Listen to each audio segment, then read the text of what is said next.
Hey, let's still cover the most common questions that we get from students that watch this channel, or from many of our students who are in the Perfect Portfolio course.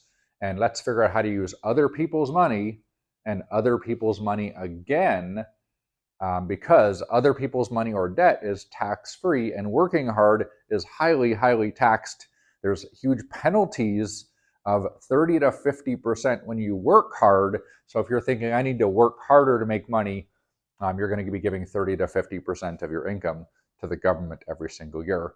And those are going to have to go up in the future because taxes are going to be rising, and I'll put my money on that. So let's cover the first question people ask. They say, Mark, I have a 401k. What do I do? Simple. I suggest this. Again, you need to check with your individual situation, talk to your financial advisor or CPA, whoever it is.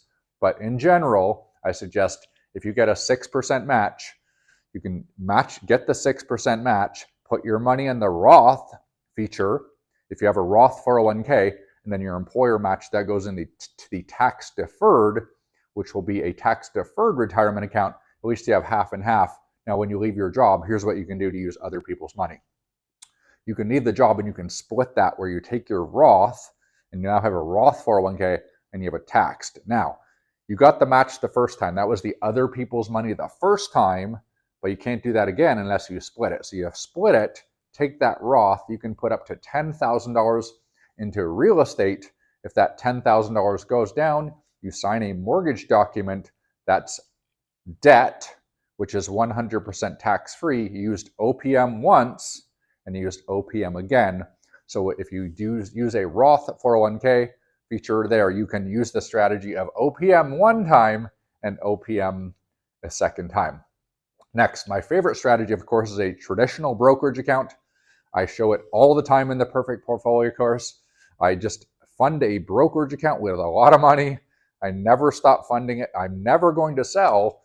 And of course, I can press a button and take loans at currently 7.25% with no credit check. It doesn't go on my credit score. There's no application for the loans, and there's no required payments on the loan. So again, that's something you need to raise your financial IQ and learn how to do safely, because if you use debt improperly, it can be disastrous to your finances. So don't just run and do these things without some real coaching of people who fully understand these strategies. So brokerage accounts, I love funding a brokerage account, taking low interest loans to purchase real estate, because I'm using other people's money with the loan and other people's money again with the mortgage document. That's OPM and OPM again, because OPM, no taxes, right? So I love no taxes. That's my favorite kind of taxes, is tax-free.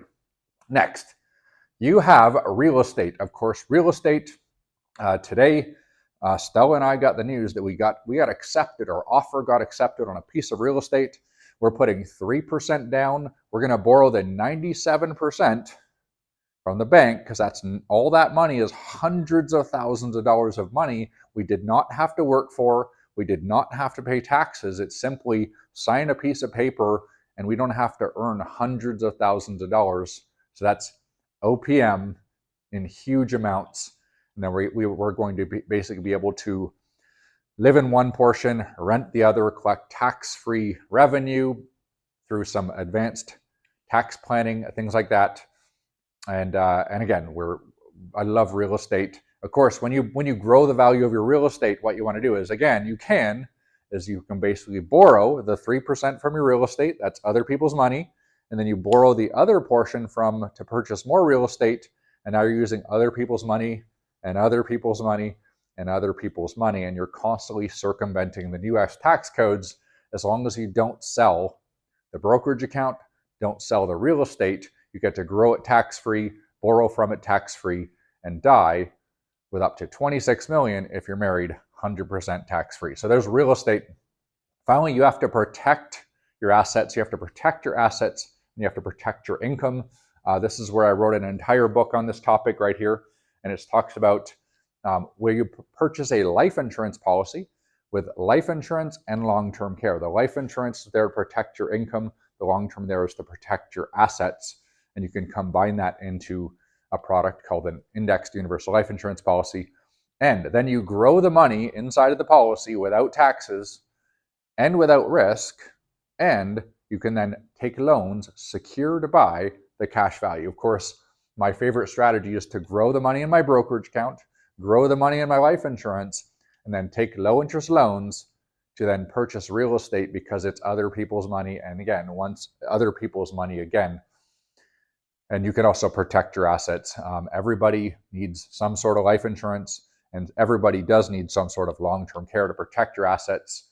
The people that don't purchase long-term care in the future are looking at tax penalties for not purchasing long-term care, and also a lot of people lose a lot of their life's work and their family legacy because they have to spend so much money on care when they get older. So definitely a very important part of a buy, borrow, die strategy is protecting your assets. But again, only do it with a life insurance policy that you can grow without taxes, and you can take loans secured by the cash value just like you do in a brokerage account. So I hope this helps you with some new ideas. And again, some people don't like these strategies. Totally cool. Don't do it. Go back to funding your 401ks and deferring taxes and maxing out that 401k. If you don't like this channel, totally cool. This is not for everyone.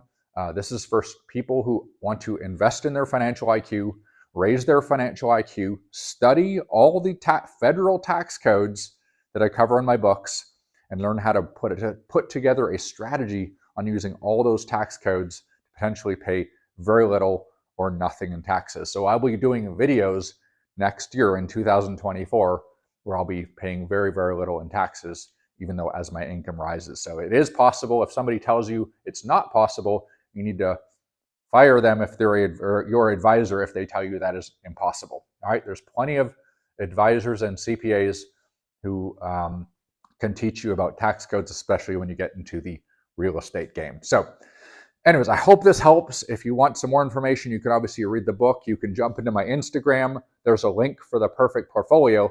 And you just say, Mark, I love what you're talking about. And you can talk with my assistant. And if you seem like a good fit, I'll give you 30 minutes of my time where we can just discuss your situation and see if you're a good fit for the program. And more importantly, how much we can save you on taxes. Because today I was working with a client who's pretty high net worth. We're going to save him about $500,000 in taxes through some complex structure and tax planning.